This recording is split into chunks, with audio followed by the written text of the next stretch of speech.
परी ने पहली बार एक मानव लड़के को छुआ, लेकिन उसके हाथ की अंगूठी से जल गई। लड़के ने यह देखकर तुरंत माफी मांगी और फिर अंगूठी उतारकर दूर फेंक दी। परी ने उसकी हड़बड़ाहट देखी और हंस पड़ी। फिर लड़के को अपने पंख छूने की अनुमति दे दी। उसके बाद से दोनों अक्सर जादुई जंगल में साथ में हंसते खेलते रहते थे। बस दिन बीतते गए और मूल रूप से शुद्ध दोस्ती में धीरे धीरे कुछ अलग बदलाव आ गए। जब लड़के ने उसे एक हार दिया तो परी ने मन ही मन उस मानव लड़के को पसंद करना शुरू कर दिया। जब परी 16 साल की हुई तो लड़के ने उसे हल्के से चूमा और इस चुंबन को सच्चे प्यार का चुंबन कहा। लेकिन किसी ने नहीं सोचा था कि इसके बाद लड़का अचानक गायब हो जाएगा और कई सालों तक वापस नहीं आएगा। मालिनफिसेंट केवल हर दिन अकेले जंगल में घूमती रहती थी, बार बार लड़के के साथ बिताए समय को याद करती थी, जब तक एक दिन बड़ा हो चुका लड़का अचानक यहाँ वापस नहीं आ गया। इस अप्रत्याशित पुनर्मिलन ने मालिनफिसेंट के दिल में लंबे समय से जमा हुई शिकायतों को पल भर में मिटा दिया। कई वर्षों के बाद रात के अंधेरे में दोनों एक दूसरे के करीब सटे हुए थे, लेकिन तभी लड़के ने मालिनफिसेंट को एक कप झड़ दिया। मालिनफिसेंट ने उसे पी लिया और जल्दी ही गहरी नींद में सो गई। लड़के ने यह देखकर तुरंत एक खंजर निकाला और जब मालिनफिसेंट फिर से जागी तो उसके पास लड़के का कोई निशान नहीं था। इसके तुरंत बाद उसने भयभीत होकर देखा कि उसके दोनों पंख काट दिए गए थे।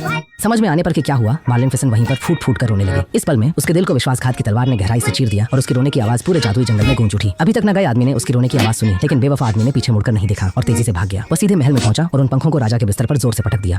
जागे हुए राजा अचानक उठ बैठे और कढ़ाई से पूछा कि वह आखिर कर क्या रहा है। धोखेबाज गर्व से पंख फैलाकर जवाब देता है कि उसने मालिनफिसेंट को मार डाला है और राजा का बदला ले लिया है। राजा ने यह सुनकर बहुत प्रसन्न होकर उसकी तारीफ की और पहले किए गए वादे को पूरा करते हुए उसे अपना सिंहासन सौंप दिया।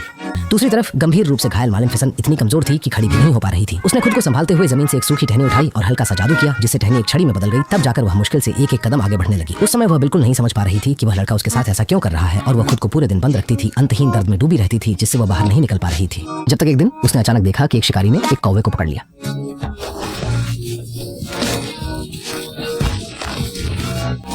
दया से भरी हुई उसने जादू से कौवे को इंसान का रूप दे दिया। शिकारी इस अचानक हुई घटना को देखकर डर के मारे भाग खड़ा हुआ। कौवा मालिनफिसेंट के जीवन बचाने के एहसान के लिए अत्यंत आभारी था और उसने स्वयं को उसका सेवक बनने का प्रस्ताव दिया। मालिनफिसेंट ने उसे अपने लिए महल की ओर उड़कर वहां की स्थिति का पता लगाने के लिए कहा। कौवा आदेश पाकर महल पहुंचा और उसने देखा कि धोखेबाज व्यक्ति का राज्याभिषेक समारोह चल रहा था। वह सचमुच राजा के सिंहासन पर बैठने में सफल हो गया था। कौवा देरी नहीं करता, तुरंत वापस उड़कर जो कुछ देखा था वो सब कुछ मालिनफिसेंट को बता देता है। सच्चाई जानकर मालिनफिसेंट तुरंत क्रोधित हो जाती है। उसका सारा सच्चा दिल आखिरकार गलत साबित हुआ। वो कभी सोच भी नहीं सकती थी कि 10 साल की दोस्ती एक ठंडे सिंहासन के सामने टिक नहीं पाएगी। उसके बाद से उसने पूरी तरह से अपने दिल को बंद कर लिया और इस खून के बदले को चुकाने की कसम खाई। मालिनफिसेंट पूरी तरह से अंधकारमय हो गई। उन्होंने पूरे मूल जंगल साम्राज्य को असीम अंधकार से ढक दिया। इसके बाद से वह निर्दयी और कठोर हो गई। देवताओं से मिलने पर उन्हें मार देती, राक्षसों से मिलने पर उनका संहार कर देती और पहले की तरह की कोई भी कोमलता नहीं बची। समय बीत गया और उस आदमी की एक छोटी राजकुमारी हुई। यह जानकर मालिनफिसेंट बेहद खुश हुई, क्योंकि उनकी प्रतिशोध की प्रतीक्षा का अवसर आखिरकार आ गया। राजकुमारी के जन्म के 1 महीने पूरे होने के दिन लोग बधाइयां देने आए। 3 रंगों की परियां भी अपवाद नहीं थी, लेकिन इसी खुशी के समय में अचानक एक दुष्ट हवा चली और पल भर में मोमबत्तियां बुझ गईं। आकाश और धरती अंधेरे में डूब गए। असल में ये बिना बुलाए आई मालिनफिसेंट थी। राजा को देखते हुए वह अपनी व्यंग्यात्मक टिप्पणियां रोक नहीं पाई।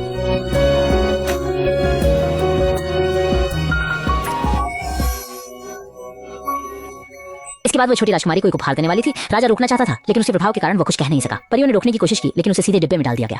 इसके बाद मालिफिसेंट ने जादू करना शुरू किया और कहा कि राजकुमारी अच्छाई और सुंदरता में पलेगी, लेकिन अपने 16वें जन्मदिन पर वह एक धुरी से अपनी उंगली चुभा लेगी और गहरी नींद में चली जाएगी, जो मृत्यु जैसी नींद होगी। मृत्यु के अंत तक की नींद होगी और जागने का केवल एक ही तरीका होगा, वह है सच्चे प्यार का चुंबन। इसके बाद राजा ने सभी को आदेश दिया कि वे सभी बुनाई के उपकरण इकट्ठा करें और उन्हें तहखाने में फेंक दें। फिर अपनी बेटी को 3 रंगों की परियों के हवाले कर दिया, उम्मीद करते हुए कि वे उसे बड़ा कर सकें। दूसरी ओर मालिफिसेंट ने जंगल के किनारे एक कांटेदार दीवार खड़ी कर दी, जिससे किसी भी इंसान को जादुई जंगल में कदम रखने से रोका जा सके। इस प्रकार इंसानों और परियों के बीच कोई संवाद नहीं रहा, केवल गहरी नफरत बची। 3 छोटे परियों ने राजकुमारी को जंगल के एक छोटे से घर में ले जाकर खुद को किसान महिलाएं बनाकर उसकी देखभाल की। उन्हें पता नहीं था कि उनकी गतिविधियों को पहले ही कौवे ने देख लिया था। इसके बाद मालिफिसेंट भी उस छोटे से घर में पहुंच गए।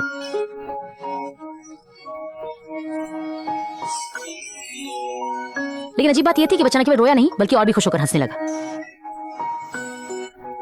अगले दिन परियां देखभाल करती रहीं, पर उनके पास अनुभव नहीं था। उन्हें बिल्कुल नहीं पता था कि कैसे मनाना है। जब उन्होंने देखा कि बच्चा भूख से जोर जोर से रो रहा है, तो उन्होंने जमीन से एक गाजर निकाली। बच्चे के रोने की आवाज सहन न कर पाने के कारण मालिफिसेंट बेहद पीड़ा में थी। रात को राजकुमारी अभी भी रो रही थी, लेकिन परियां गहरी नींद में थी। इसलिए मालिफिसेंट ने कौवे को मछली पकड़ने का आदेश दिया और साथ ही उसे झूला झुलाकर सुलाने के लिए कहा। दिन इसी तरह बीतते गए। तीनों परियां हर दिन ताश खेलकर आनंद लेती थीं। बस ये कहा जा सकता है कि अगर मालिफिसेंट चोरी छिपे न देख रही होती